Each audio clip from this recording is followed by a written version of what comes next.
muling maging dakila, Ferdinand Marcos. Ngayon, ang hamon ay hindi na gaanong mapapansin, ngunit ito ay mahalaga pa rin.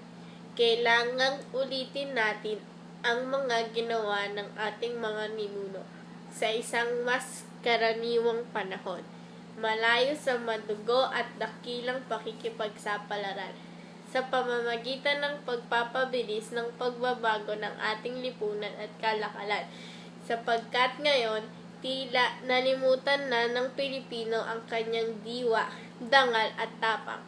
Maari pang maging dakila ang bayang ito. Paulit-ulit kong binabanggit ito.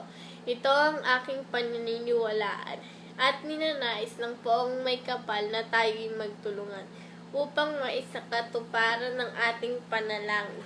Maraming beses ko nang sinabi ito.